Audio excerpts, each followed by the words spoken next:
โมภะคะวะโตสาวกสังโฆยายาปฏิ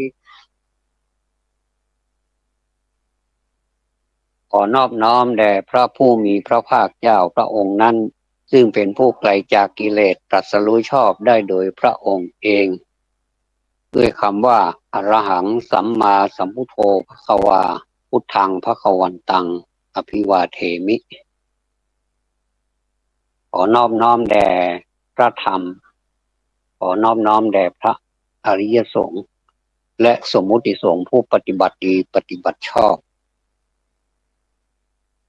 ในเช้าวันนี้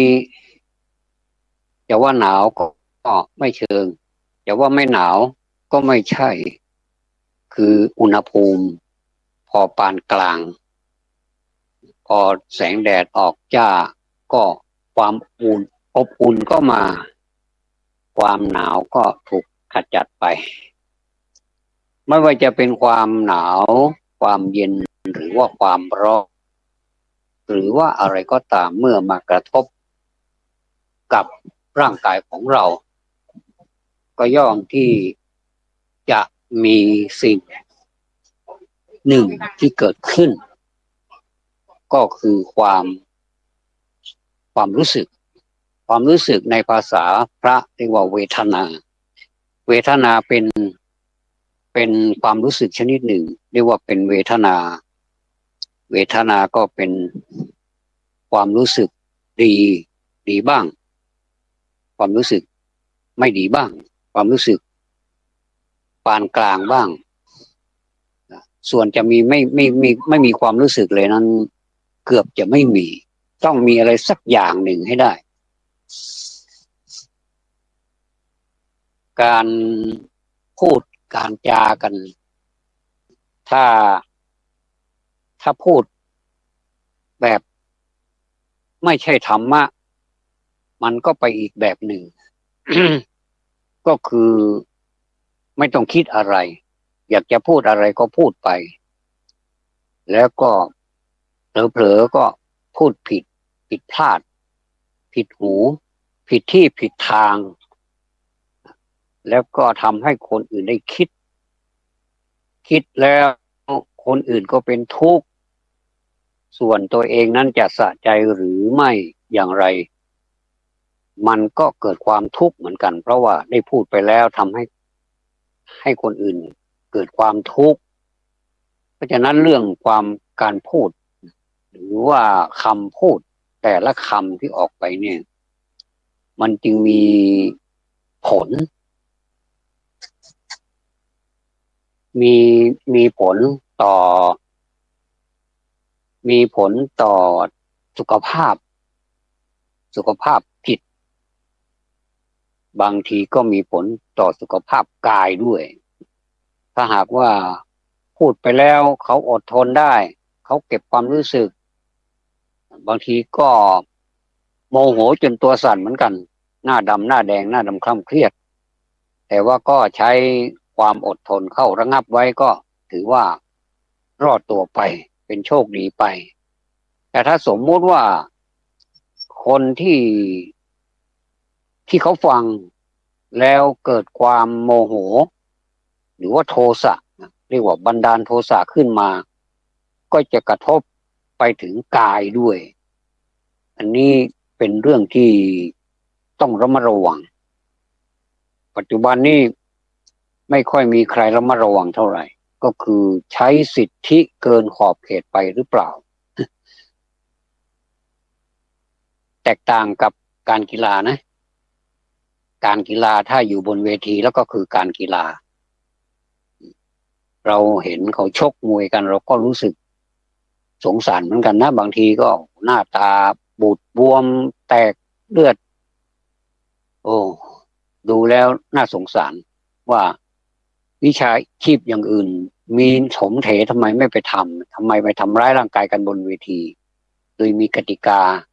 ต่าง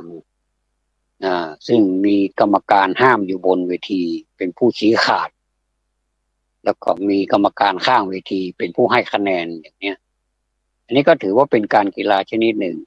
แต่สรุปแล้วก็คือการทำร้ายร่างกายกันนั่นเองแต่ภายในขอบเขตเป็นการกีฬากีฬาแปลว่าเล่นไม่จริงหรอกแต่เวลาต่อยจริงๆมันต่อยจริงต่อยเอาชนะเอาชนะค้าคานกันจริงๆแบบว่าให้ให้สยบไปข้างหนึ่งถ้าสยบนี่ถ้าถึงกับต่อยคู่ต่อสู้ลงไปกองกับพื้นเนี่ยโดยที่ว่าไม่กระดุกกระดิกเลยหรือว่าไม่ลุกขึ้นมาเลยอันนี้ก็เรียกว่าน็อกเอาท์ก็ชนะไปเลยชนะไปเลยไม่ต้องไปให้คะแนนไม่ต้องนับคะแนนแล้วแต่ถ้าสูสีกันบนเวทีกินกันไม่ลงอย่างเนี้ยนะมันก็ต้องใช้คะแนนมาตัดสินกันอีกทีนี่มันบางทีก็เอกฉันท์บางทีก็ไม่เอกฉันท์ก็เฉียดไปก็มีอันนี้เป็นปรากฏการณ์ที่เกิดขึ้นบนสังเวียนของการต่อสู้แบบลูกผู้ชายนักชกที่มีนวมเป็นเป็นคู่มือในการชกการใช้นวมบางทีก็ไม่ได้ใช้นวมบางทีก็คาดเชือกอันนี้นี่โหดหน่อยนะบางก็ต่อยไปแล้วบางทีก็โอ้โหเลือดสาดเลือดตกยางออกกันอันนี้ถ้าเราพูดไปเป็นการทำร้ายร่างกายกันไหมก็เป็นการทำร้ายร่างกายกันแต่ว่าสังคมนิยมว่าเป็นการ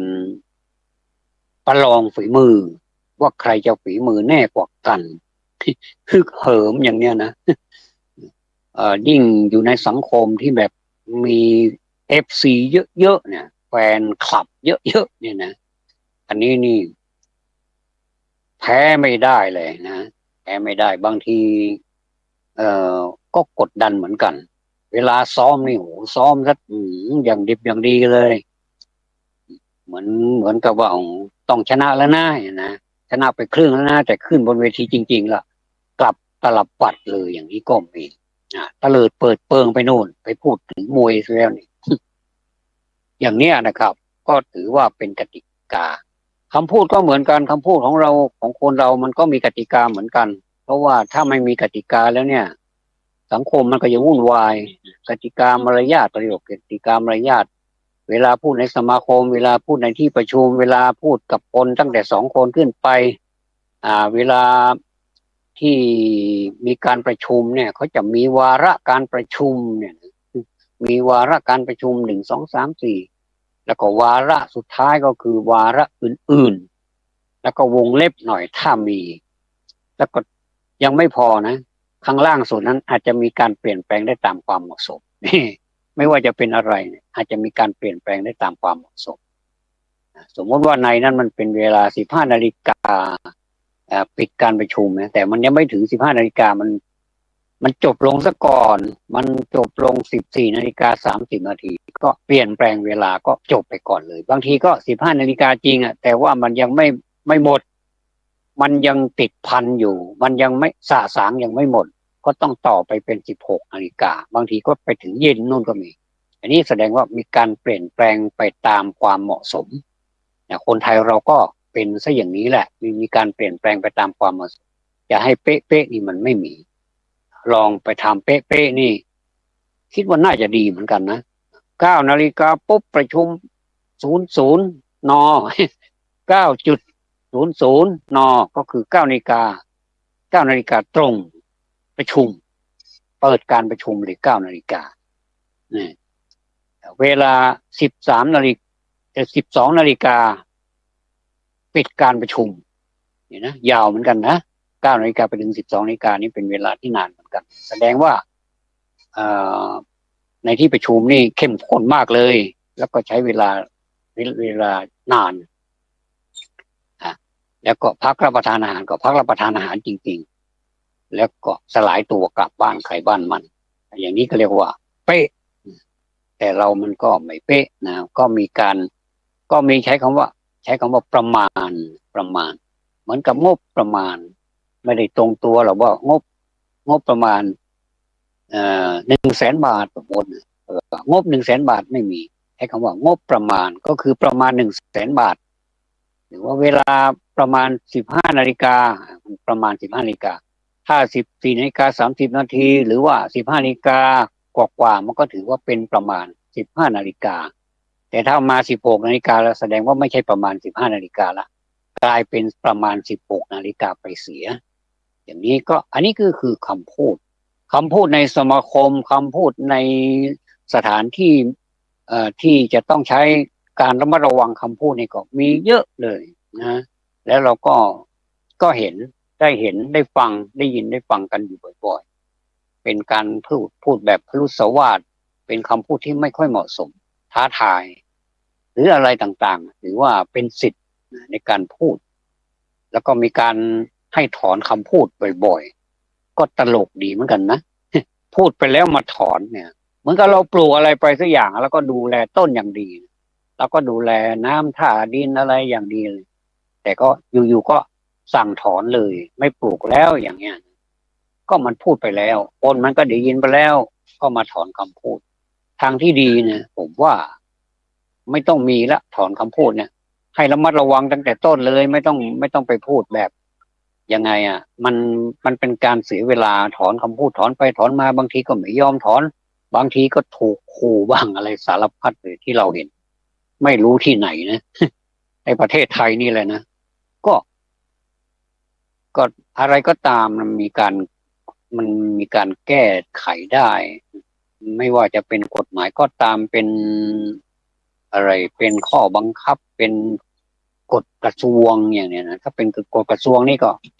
ก็แก้ง่ายนะไม่ต้องเข้าถึงไม่ต้องเข้าถึงสภาก็แก้โดยกระทรวงเลยก็เรียกว่าง่ายหน่อยแต่ถ้าเป็นพระราชบัญญัติหรือกฎหมายนี่มันต้องพึ่งพึ่งสภาผู้แทนราษฎรเนี่ยสมาชิกสภาผู้แทนราษฎรเป็นผู้นำไปอภิปรายนำไปแก้ไขแล้วก็ยกมือให้หรือไม่เป็นมติหรือไม่นั่นก็อยู่ที่สภาผู้แทนราษฎรอีกทีหนึ่งถ้าผ่านมันก็คือการแก้กฎหมายก็ผ่านหรือว่าการเพิ่มกฎหมายการตรากฎหมายก็อยู่ที่สภาผู้แทนราษฎรทั้งหมดนี่เรียกว่ากติกาการพูดก็สำคัญนะทีนี้การกระทำก็สำคัญอย่างที่ว่าการกระทำถ้า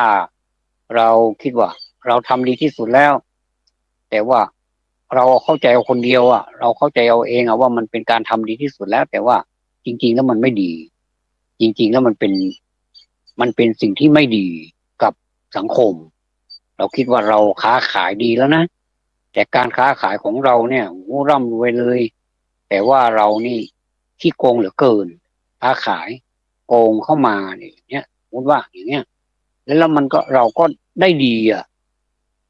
คนเรานี่มันได้ดีแล้วก็ถือว่าทำดีนี่มันไม่ใช่นะมันจะต้องแยกแยะออกมาว่าเอ่อทำดีได้ดีทำดีๆเนี่ยได้ดีๆก็ขอให้มันทำดีที่มันถูกทำดีให้มันเป็นสัมมาอาชีพถ้าอย่างนี้ได้นะทีนี้ต้องคิดดีนะการการทำดีการพูดดีการคิดดีการคิดดีนี่ก็สำคัญนะเพราะว่านี่เขาเรียกว่ามันอยู่ข้างในอะไม่มีใครได้ยินนะไม่มีใครเห็นเราคิดคนเดียวนะคิดเองเองบางทีก็สรุปเลยว่ามันเป็นสิ่งที่ดีที่เราคิดแล้วคิดอีกคิดแล้วคิดอีกคิดอีกคิดแล้วเนี่ยนะเสร็จแล้วเราก็มาลงมือในการทำแล้วก็ผลของมันก็อย่างที่เราคิดอย่างที่เราคิดอย่างคิดจะโกงใครเนี่ยนะโอ้เงินมหาศาลเลยโกงดีกว่าหรือว่าคิดอยากจะคนมากู้สตางค์เราไป10,000 บาทแต่ไปแอบไปเติมเลขศูนย์เข้าเนี่ยนะโดยแนบเนียนเนี่ยนะจนแบบลูกหนี้เนี่ยไม่รู้ตัวเลยนะกลายจาก10,000นะกลายเป็น100,000 บาทเนี่ยอย่างเนี้ยคิดเองนะคิดเองเองนะว่ามันน่าจะดีนะเดี๋ยวเราโกงดีกว่ามันจะได้อีก10 เท่าเนี่ยนะจาก10,000เป็นแสนเนี่ยอีก10 เท่านะ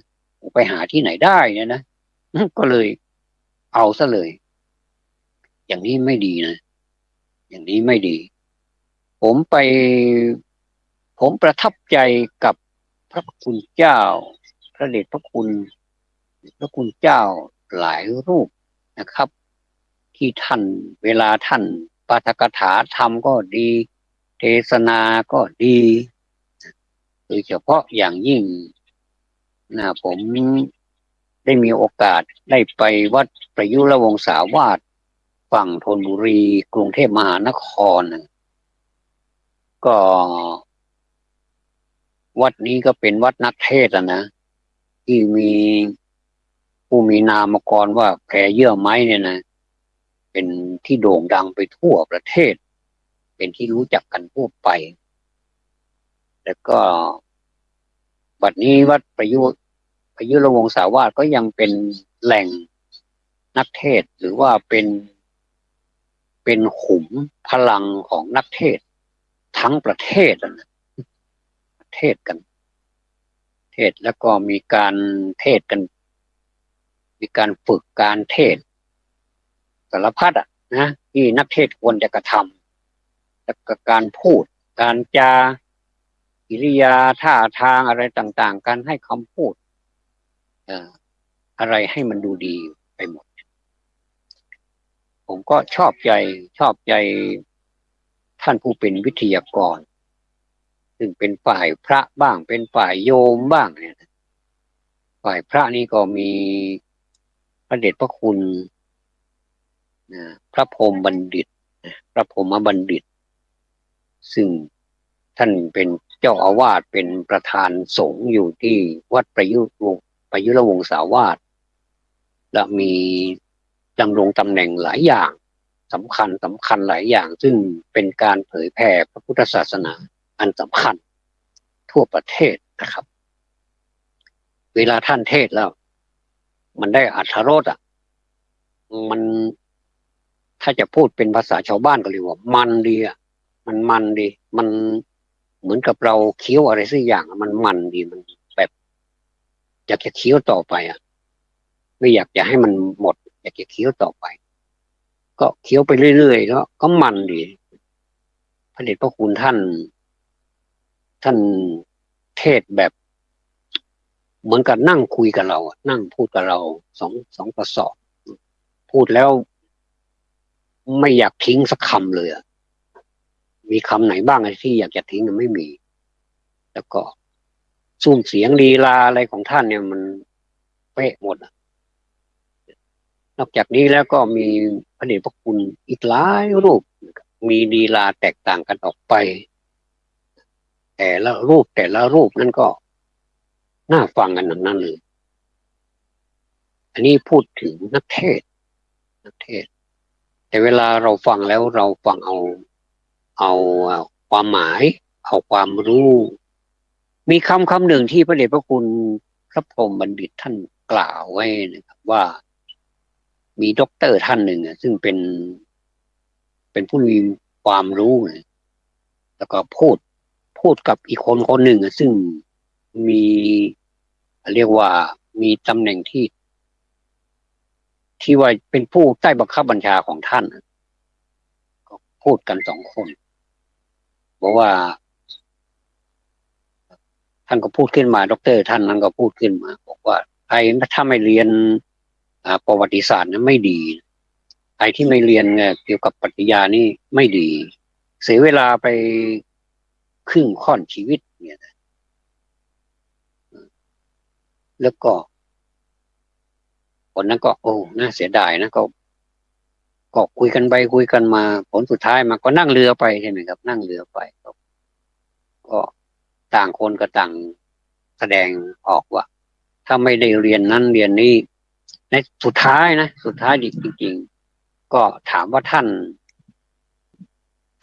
เรียนว่ายน้ำไหม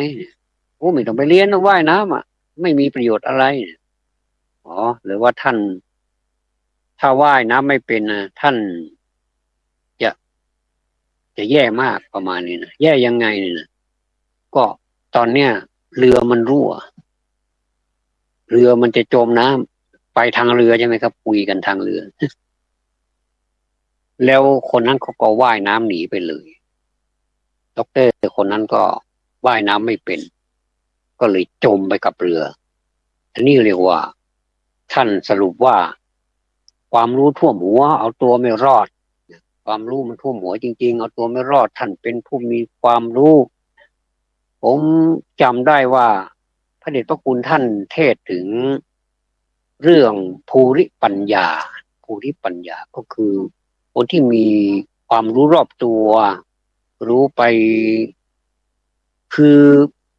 ไม่จำเป็นจะต้องเรียนหมดแต่ว่าใช้ความสังเกตใช้ความสังเกตแต่ถ้าเรียนได้ก็ดีนะก็อันนี้ก็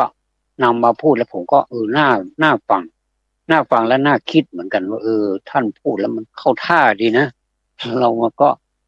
ก็พอดีถ้าเวลาเอวังก็มีด้วยประการฉะนี้เราก็สาธุสาธุแปลว่าดีแล้วก็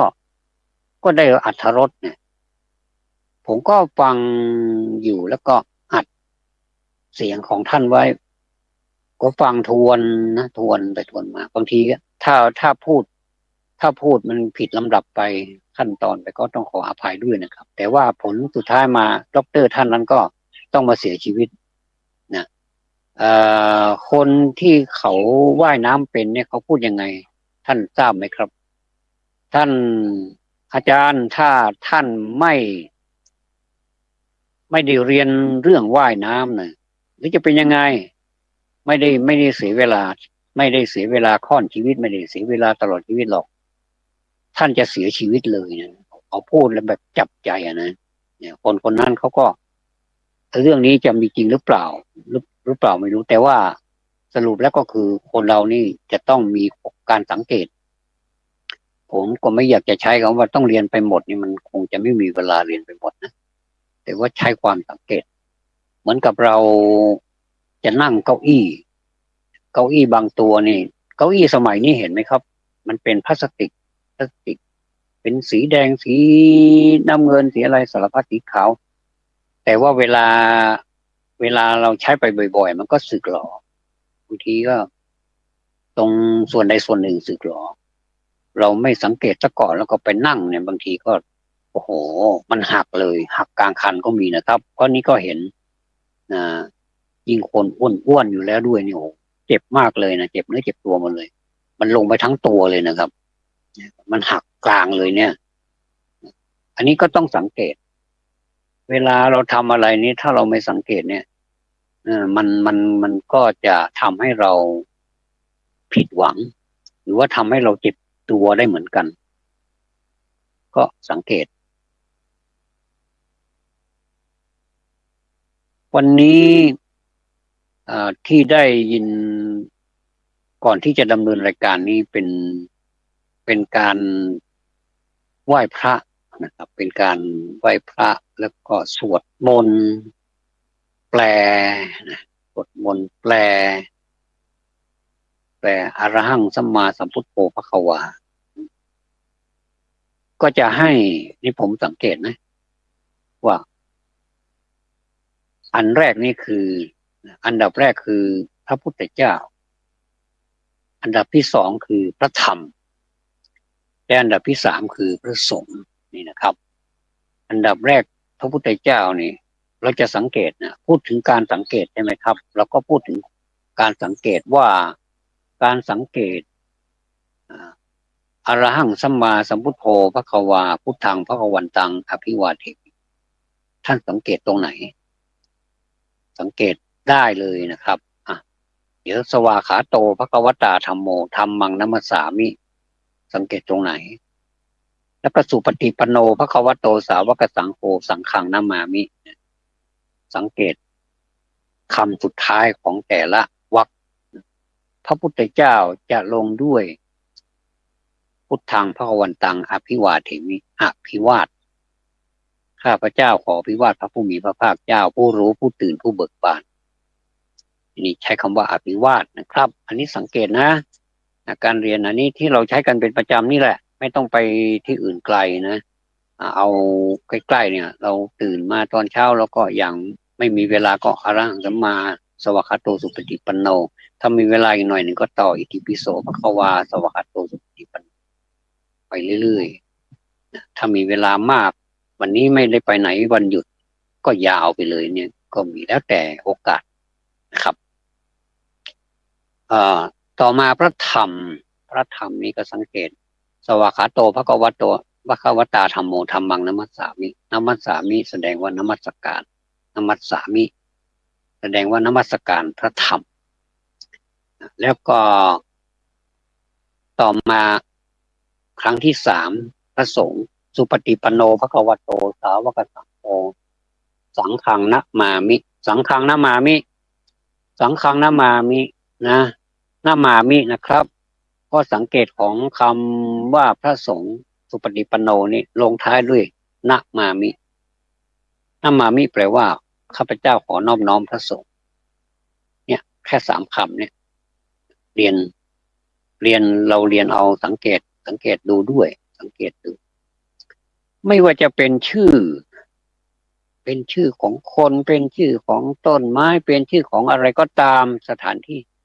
ก็ใช้ภาษาบาลีกันเข้ามามีบทบาทมากมายเลยนะครับมีบทบาทมากมายเลยอย่างเช่นคนชื่ออะไรเดียเดี๋ยวก่อนปฐมอย่างเงี้ยนะปฐมก็ปฐมะปฐมะปฐมก็คือขั้นต้นมันก็แปลว่าเป็นขั้นต้นปฐมบทปฐมเหตุอย่างเนี้ยเป็นปฐมพระสงฆ์วัดนี้ปกครองด้วยคณะสงฆ์โดยมีเจ้าอาวาสรูปแรกเป็นปฐมก็คือรูปแรกนะแล้วก็รูปสุดท้าย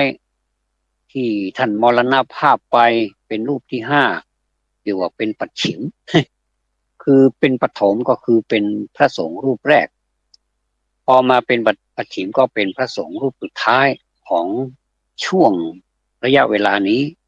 ต่อไปนี้รูปที่6จะมาก็จะกลายเป็นถ้าเราจะเรียกว่าเป็นปฐมก็ไม่ได้เพราะมันต่อมาจาก1 2 3 4 5 6ก็เป็นรูปที่6จะเรียกว่าปฐมก็ไม่ถูกเป็นกลางๆเป็นมัธยมนะครับเป็นมัธยมแม้แต่บุรุษก็มี3บุรุษเป็นปฐมบุรุษมัธยมบุรุษแล้วก็อุตตมบุรุษเนี่ยนะอุตตมก็แปลว่าสูงสุดละ1 2 3เป็นปฐมก็เป็นที่1เป็นมัธยมก็เป็นที่2แล้วก็เป็นอุตตมบุรุษก็เป็นที่3ก็คือสูงสุดเนี่ยมันก็จะมีเป็นแบบนี้การศึกษาก็สนุกดีเหมือนกันนะผมว่าเนี่ยความจริงแล้วเนี่ยเราจะศึกษาไปหมดเนี่ยมันเป็นไปไม่ได้หรอกชั่วชีวิตของเราแม้จะอายุ100 ปีมันก็ศึกษาไม่หมด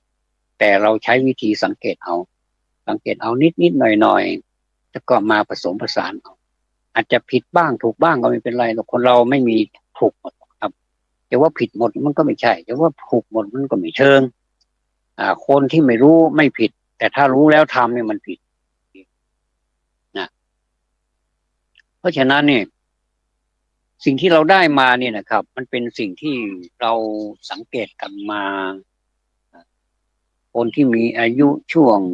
20 ปี30 ปีก็ได้มาจากการสังเกตนะคนขับรถโดยสารก็ดีขับรถส่วนตัวก็ดีขับรถมอเตอร์ไซค์ก็ดีขับรถยนต์ก็ดีรถยนต์ก็มีหลายชนิดรถยนต์เล็กรถยนต์ปานกลางรถยนต์เล็กๆก็คือรถยนต์2 แถวเล็กๆรถยนต์ปานกลางก็จะเป็นรถ6 ล้อใหญ่ขึ้นไปก็จะเป็น10 ล้อ18 ล้อก็ไปเรื่อยๆอันนี้ก็เรียกว่าการขับรถก็มีหลายชนิดจักรยานยนต์ก็มีอันนี้ก็เป็นการขับรถถ้าเวลาที่เราเมืองไทยของเราในเวลาขับรถเนี่ยจะต้องชิดด้านซ้ายสังเกตดูทิศด้านซ้ายเข้าไปด้านซ้ายสังเกตดูว่ามีรถเวลาถ้าเป็นถนน4 เลนมันก็ไม่มีปัญหาเท่าไหร่เพราะว่าถนนมันกว้างเวลาถนนที่มันเป็น2 เลนแล้วรถมันสวนไปมาเนี่ยครับรถมัน2 เวย์นะไม่ใช่1 เวย์ก็จะไปถ้าไม่ดูดีๆเนี่ยมันจะไปจ๊ะเหกันไม่ใช่จ๊ะเหเปล่านะแล้วมันเดือดร้อนด้วยเนี่ยนะเมื่อมันเดือดร้อนนี่ มันก็จะเดือดร้อนเรื่องของร่างกายด้วยเดือดร้อนสารพัดเลยเรื่องเงินเรื่องทองเรื่องความเสียหายเสียเวลาอีกนะเวลาสวนกันแล้วก็ไปจ๊ะเอกันเนี่ยไปชนกันเนี่ยนะอันนี้ก็ต้องสังเกตดูมีรถสวนมาหรือเปล่าอย่างรถขึ้นเขาเป็นทางโค้งเยอะนะทีก็โค้งซะจนแบบโอ้โหไม่รู้จะโค้งยังไงเนี่ยอ่าถ้าเป็นแถบภาคเหนือเนี่ยก็จะเป็นโค้งปราบเซียนกันเยอะปราบเซียนกันอย่างไปอำเภอปายเนี่ยนะไปเวียงแหงเนี่ยนะเวียงแหงนี่ไม่ได้ไปมานานแล้วนะครับแต่ไปสมัยนั้นนี่ทางก็แคบนะโค้งก็เยอะเขาก็เยอะนะเวลาลงก็ลงไปจนโหใจหายใจคว่ำเวลาขึ้นก็ขึ้นจนโอ้โหไม่รู้จะพูดยังไงแต่มันก็ไปถึงอยู่ไปก็ได้กลับมาถึงบ้านก็ยังปลอดภัยอยู่แสดงว่าเราสังเกตเวลาที่เราจะรถมันสวนมาเนี่ยเราควรจะทำอย่างไรเราก็ต้องอยู่ในเลนของเราอันนี้สังเกตดูเส้นกลางถนนเนี่ยนะเส้นแบ่งของใครของมันของเขาก็อยู่ในเส้นของเขาในของเราก็อยู่ในเส้นของเรานะเวลาถ้ามีอุบัติเหตุปุ๊บเนี่ยเจ้าหน้าที่เขาจะสังเกตว่าใครที่ล้ำเข้าไปในเส้นของเขาอันนี้นี่ผิดเยอะหน่อยเขาอยู่ดีๆของเขาเนี่ยแต่ว่าล้ำเส้นเข้าไปชนเขาอย่างเนี้ยถ้าอย่างนี้นี่ผิดเยอะเนาะนะก็ก็มีการสังเกตสังกาไม่ว่าจะทำอะไรเนี่ยขับรถอ่โดยสารรถโดยสารนี่ก็เราก็รู้อยู่ว่าเราขณะนี้เราขับรถโดยสารทำหน้าที่เป็นผู้รับโดยสารไปสู่จุดหมายของเขาที่เขาจะไปอาจจะมีการลงกลางทางบ้างตามระยะไปอย่าไปรำคาญเพราะเรารับจ้างขับขับให้เขาไปสู่จุดหมายปลายทางอย่าไปว่าผู้โดยสารอย่าไปใช้คำดูถูกดูหมิ่นผู้โดยสารว่าเป็นอย่างนั้นอย่างนี้ไม่ดีเลยนะครับสมัยก่อนนี่บริษัทที่ผมเอ่ยนามได้เลยนะขออภัยนะครับต้องขอเอ่ยนามบริษัทยานยนต์นครเชียงใหม่รถสีส้มๆรถสีส้มๆรถเมล์นะครับบ้านเราเรียกว่ารถบัสเนี่ยนะยาวๆนะครับเอ่อเขารับส่งผู้โดยสารเอากิริยามารยาทของของผู้บริการบนรถเนี่ยเขาเรียกว่าเป็นพกสหรือว่าพนักงานเก็บค่าโดยสารเนี่ยหรือว่าเราเรียกง่ายๆเรียกสั้นๆก็คือกระเป๋าเนี่ยนะกระเป๋าเนี่ยโอ้พูดจาดีมากเลยบริการไม่ได้ว่าให้ผู้โดยสารเลยแต่ว่าจะอ่อนน้อมเป็นตัวแทนของบริษัทได้เลยจนได้รับการยกย่องจากบริษัทอันนี้สมัยก่อนจริงๆมีจริงๆนี่ต้องขอยกย่องเลยยกนิ้วให้เลยนะครับอ่านี่คือการบริการที่คนชอบผู้โดยสารบางทีเขาจ่ายเต็มแล้วนะครับเขาจ่ายนะบางทีเขาไม่เคยขึ้นเขาไปลงที่ไหนนั่งตรงไหนอย่างไรเนี่ยเขาไม่เคยเนี่ยก็ต้องแนะนำให้เขาลงตรงไหนก็ไม่ใช่เรื่องของเราที่จะไปว่าให้เขาว่าเขาลงตรงนั้นตรงนี้แล้วก็ไปว่าให้เขาเนี่ยเจ็บแสบมันไม่สนุกหูเลยอะไม่เพราะเลยไม่ไพเราะฟังแล้วมันเกิดรู้สึกไม่ดีอะรู้สึกไม่ดีก็เลยไม่ต้องพูดเราบริการเพราะถ้าจะพูดแล้วมีความจำเป็นก็ต้องพูดแบบอ่อนน้อมเหมือนสมัยก่อนที่ผมพูดไว้นะก็คือได้รับการยกย่องจากบริษัทยังไม่พอจากประชาชนทั่วไปเขาจะรู้จักเลยหน้าคนเนี้ยเนี่ยเขาจะจำเป็นความทรงจำที่ดีมากเฉลยเลยนะครับเป็นสุภาพสตรีขึ้นไปบริการบนรถเนี่ยผมก็ดีมากครับอันนี้พูดถึงยานยนต์นครเชียงใหม่ในสมัยเมื่อก่อนนี้นะครับแต่สมัยนี้ผมไม่ค่อยสัมผัสเท่าไหร่ก็เวลาจะใช้รถบริการก็ไปเรื่อยอ่ะไม่ว่าจะเป็นรถเล็กรถใหญ่ก็ไปเรื่อยถ้ามันมาแล้วก็โบกแต่ก็ไม่วายที่จะโดนเหมือนกันนะโดนพูดถากถางโดนทำไมจะต้องพูดด้วยผมก็ไม่ทราบเหมือนกันนะทำไมจะต้องมากระแนะกระแหนมากระทบกระเทียบมาทำไม ไม่ขอบคุณเขา ผมไปเห็นอ่าบริษัทที่มันเป็นมาตรฐานจริงๆนะอย่างบริษัทขนส่งเนี่ยพูดได้เลยนะเป็นรถขนส่งเป็นบริษัทขนส่งแล้วก็เป็นรถร่วมขนส่งรถร่วมบริษัทขนส่งจำกัดเนี่ยนะถ้าเป็นบริษัทขนส่งนี่เป็นของขนส่งเลยเป็นคล้ายๆเป็นของบริษัทนะแต่ว่าถ้ารถร่วมเนี่ยมันเป็นรถประเภทรถทัวร์รถอะไรเนี่ยแต่มันเป็นรถร่วม รถร่วมเขาเรียกว่ารถส่วนตัวเนี่ยเอาไปร่วมกับบริษัทก็เรียกว่ารถร่วมแม้แต่บริษัทอื่นๆก็มีเหมือนกันรถบริษัทมีทั้ง20 คันเนี่ยนะแต่พอตั้งแต่รถเลขที่21ไปเบอร์ที่21ไปจนถึงเบอร์อะไรก็ไม่รู้เนี่ยเขาเรียกว่าเป็นรถไม่ใช่ตั้งแต่เบอร์เบอร์ต่ำๆเนี่ยนะสมมติว่า20ไปถึง34เนี่ยนะเขาเรียกว่ารถร่วมบริษัทถ้าตั้งแต่เบอร์ยี่สิบเดี๋ยวก่อน35ขึ้นไป35ขึ้นไปจนถึงอะไรก็ไม่รู้เนี่ยนี่เขาเรียกว่ารถบริษัทจะไม่ง่ายก็คือสังเกตดูถ้าเลขมันอ่อนๆนี้แสดงว่ามันเป็นรถร่วมนะบ้านเราเนี่ยดูนะดูที่ข้างรถดูที่หลังรถหน้ารถเขาจะติดไว้เลยถ้าตั้งเบอร์20เนี่ยแสดงเป็นรถร่วมถ้า35นี่แสดงว่าเป็นรถบริษัท35ขึ้นไปเนี่ยอันนี้ก็เรียกว่าการสังเกตนะท่านเคยสังเกตไหมครับว่าเวลาเราใช้รถบริการรถเมล์เนี่ยเขาจะมีเบอร์ข้างมันจะบอกมันจะมีตราประทับของบริษัทแล้วก็มีเส้นทางเขาจะบอกหมายเลขเส้นทางด้วยนะเนี่ยอยู่ข้างๆนะจะบอกหมายเลขเส้นทางด้วยแล้วก็แล้วข้างท้ายก็จะมีมันจะมีหมายเลขเนี่ยสมมติว่าหมายเลข20เนี่ยแสดงว่าเบอร์20รถคันนี้เป็นรถของรถร่วมบริษัทและข้างหน้าก็มี20ตัวใหญ่ๆเลยครับจะมีอยู่3 ที่ด้วยกันถ้าสังเกตดูนะสามที่มีหน้ากระจกหน้าแล้วกระจกแล้วก็กระจกหลังแล้วก็มีด้านข้างโอ้สังเกตดูง่ายๆเลยนะขึ้นรถสังเกตดูนะครับเวลาผมก็เคยลืมของไปบนรถเหมือนกันแต่ก็ตามหาได้ไม่ยากโดยที่ว่าเราขึ้นไปบนรถแล้วเราใช้ความสังเกตนะครับว่าเราขึ้นรถเบอร์อะไรยิ่งเดี๋ยวเนี้มันเขามีการติดติดเรียกว่าติดชื่อของผู้ขับติดชื่อของผู้ขับไว้บนในรถนั่นแหละแล้วก็ถ้าเรามีมือถือมันก็ง่ายเราก็ถ่ายไว้เลยถ่ายมือถือไว้เลยหรือแม้ก็สังเกตดูว่าเขามีอะไรบ้างมีเบอร์โทรศัพท์ไม่มีอะไรมันเราก็ถ่ายเผลอๆเราก็ได้เพื่อนอีกคนหนึ่งก็คือคนขับรถนั่นแหละ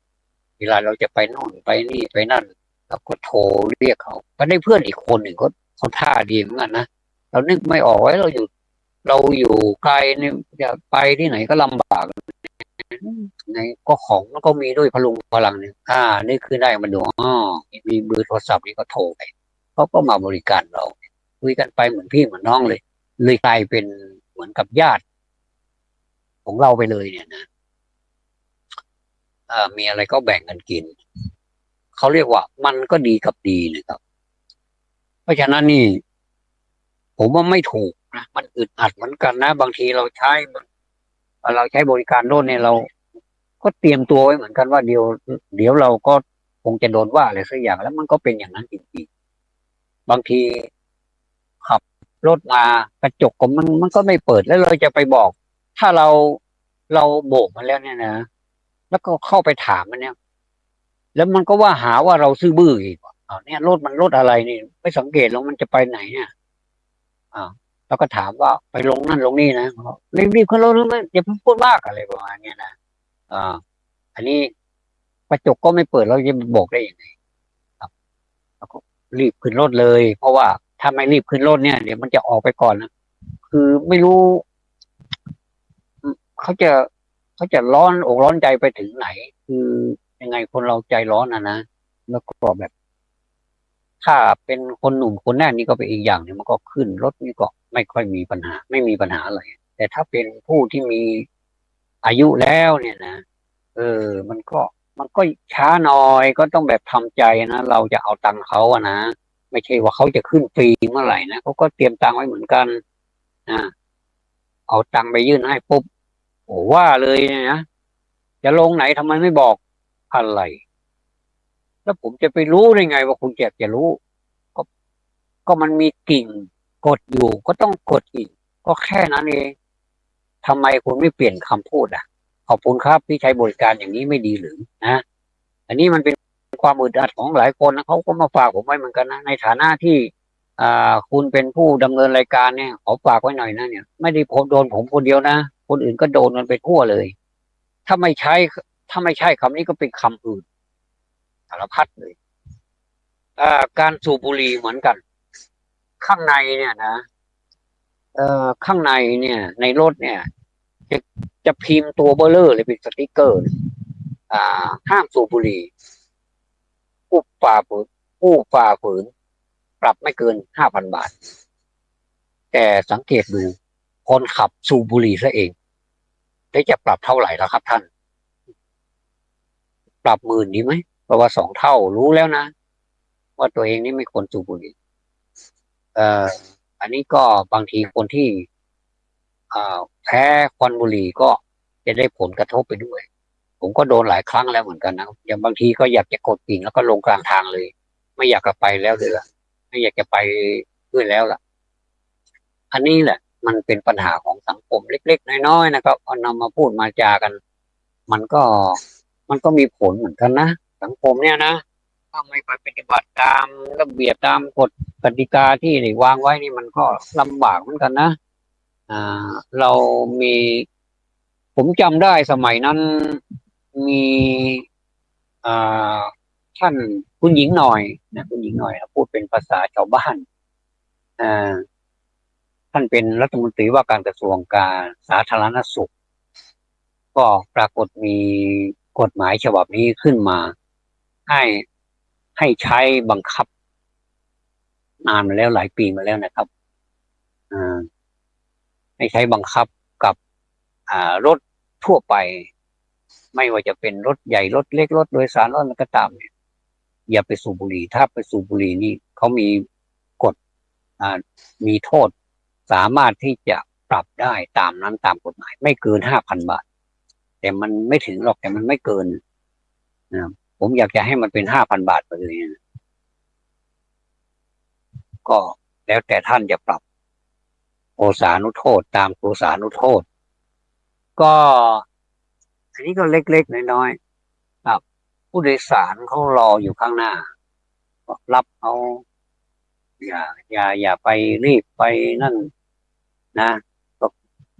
ให้เขานั่งดีๆก่อนมันมีกระจกมองหลังให้เขานั่งดีๆก็มีรถนะรถหลายคันเหมือนกันนะที่ผมประทับใจนะอย่างรถตอนเช้าเนี่ยนะผมอยู่แม่แตงรถตอนเช้าเนี่ยนะครับอันนี้จะเป็นเที่ยวพิเศษเพราะว่าเขาจะไปเอาเบอร์ไปที่ที่ในเมืองในเมืองเชียงใหม่ ก็เป็นรถเที่ยวพิเศษจริงๆแล้วรถเที่ยวปกตินี่ก็จะมีประมาณ6 โมงยิ่งเป็นหน้าหนาวนี่มัน6 โมงนี่มันยังมืดทึบไม่มีใครออกมันก็จะ6 โมงกว่านู่นก็จะออกแต่นี่มานี่ยังไม่ถึงตี 5เลยนะประมาณตี 4:50ก็มาถึงแล้วก็เขาก็โบกเราไม่ต้องโบกเขาก็ถ้าเราไปยืนอยู่ตรงนั้นนะเขารู้3-4 คนบางทีก็มีแต่เราคนเดียวก็จะได้ไม่ได้ก็ไม่รู้เลยขอให้ปลายทางก็คือในเมืองเขาไปเอาคิวที่ในเมือง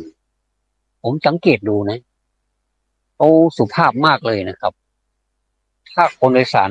ยังไม่นั่งนี่นะเขาจะไม่ออกรถเลยเขาก็จะปล่อยให้คนโดยสารนั่งให้เป็นเรียบร้อยก่อนครับบางทีออกรถ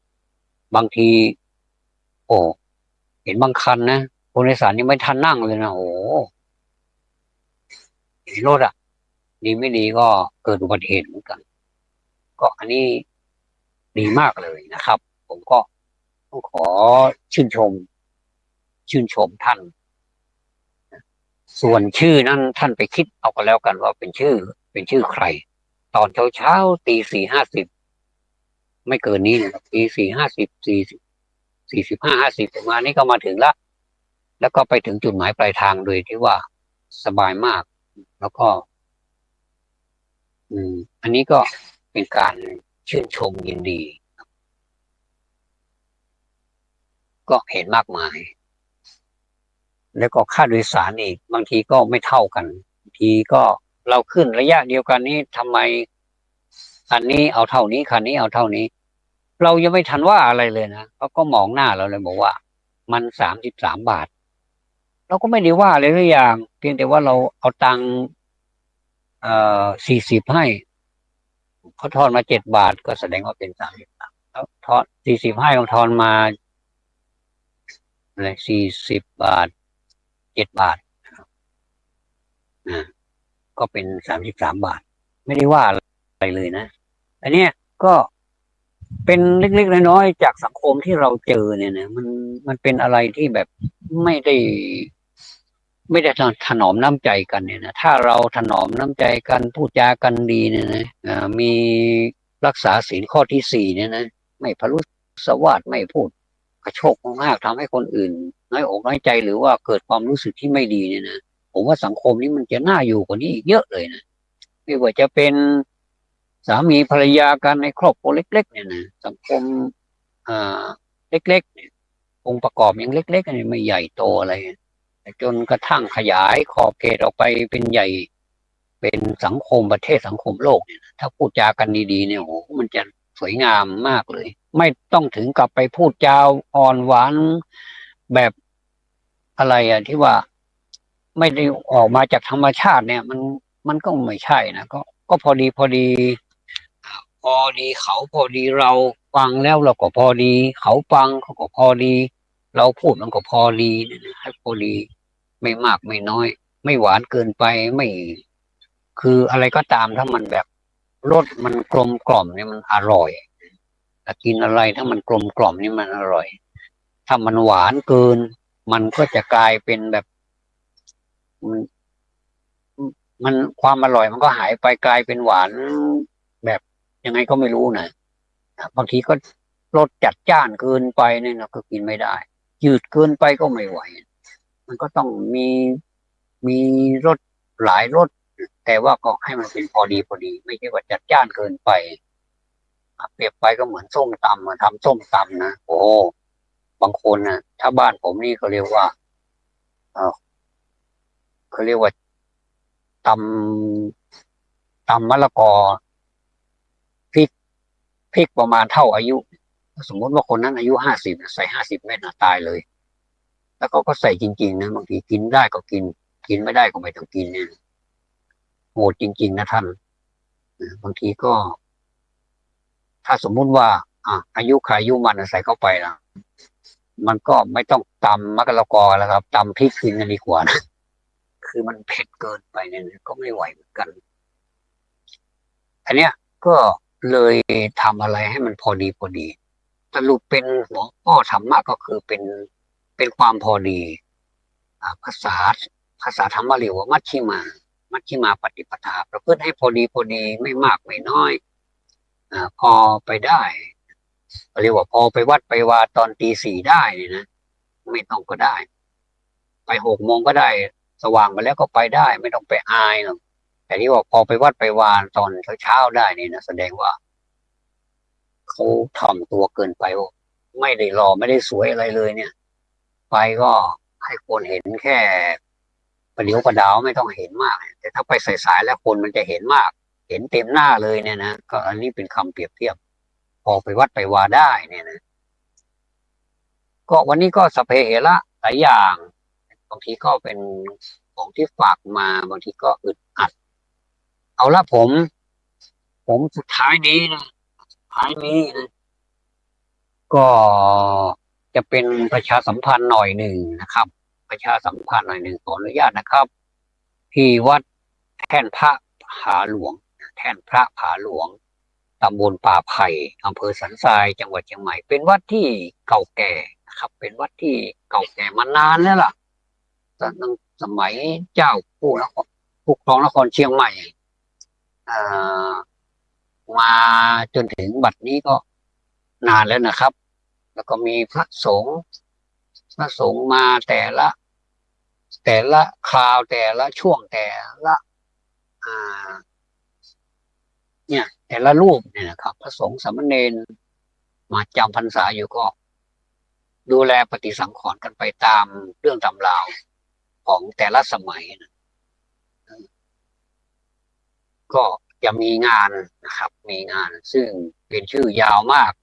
โดยสรุปก็คือจะมีการห่มผ้าพระสายญาติก็คือห่มผ้าพระนอนแล้วก็มีการส่งน้ำแท่นพระอ่าพระนี่เป็นเป็นพระที่เขาเรียกว่าเป็นภาษาล้านนาว่าบินหลังต่ำบินหลังต่ำก็คือหันหลังให้นะครับไม่เหมือนพระทั่วไปพระทั่วไปนี่จะถ้าวิหารหันหน้าทางทิศตะวันออกนี่พระก็จะนั่งประทับนั่งหันหันพระพักตร์หินพระพักตร์มาทางทิศตะวันออกแต่นี่ไม่ใช่หินพระพักตร์ไปทางทิศตะวันตกเนี่ยแล้วก็หันหลังให้อันนี้เราว่าพระบินหลังต่ำก็มีความเป็นมาอ่าไปดูในในโทรศัพท์ใน Google ก็จะเห็นวัดนี้แหละวัดแท่นพระผาหลวงนี่แหละตำบลป่าไผ่นี่แหละจะมีงา